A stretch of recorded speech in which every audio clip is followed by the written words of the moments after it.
Marami ang nagtatanong kung kaya nga daw ba ng L121 ang 200 to 300 GSM na calling card. Oo, tama ka lang narinig. 200 to 300 GSM sa L121. At hindi lang sa L121, pati na rin sa L3110, L3210 at iba pa. Kaya tara, simulan na natin.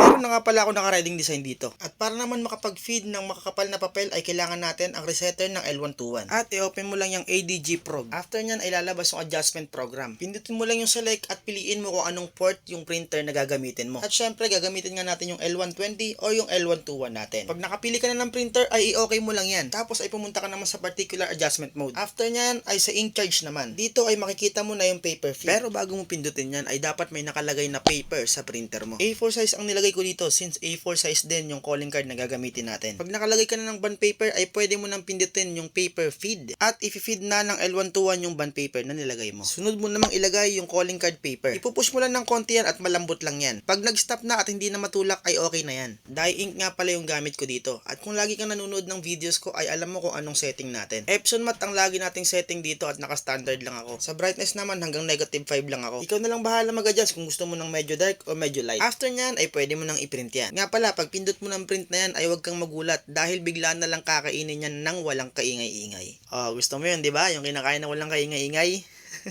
Yung printer na tinutukoy ko, huy.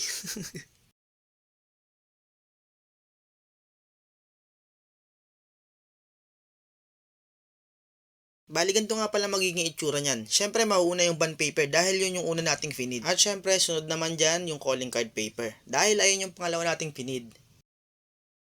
Panoorin mo maigi to dahil importante to. Ganito yung tamang pag-flip ng calling card para sumakto yung print niya sa likod. Panoorin mo lang maigi at sundan mo lang yan. Tiyak, tatama rin yan. Sundan mo lang yun nasa video, maniwala ka sa akin. Tatama yan. Ganyan ha. Kung paano yung paglabas ng print niya ay i-flip mo lang pakaliwa or pakanan. Same procedure lang. I-feed mo muna yung bond paper bago mo isuksok ulit yung calling card paper. Medyo hassle lang ng konti pero maniwala ka sa akin, effective yan. At yan ang pinaka-safe na pag-feed sa printer. Basta't ulit-ulitin mo lang. Feed ng bond paper, suksok mo yung calling card, tapos print, then repeat. Pwede nyo rin gawin to sa L3110, L3210, L3216 at iba pang mga printer. Same procedure lang din. Isi-select mo lang kung anong port ng printer na gagamitin mo. At dahil umabot ka sa video na to, ibig sabihin ay natuwa ka. Huwag mo na rin kalimutan mag-like, share, and follow para hindi lang naman ikaw ang natututo. Yun lang, maraming salamat.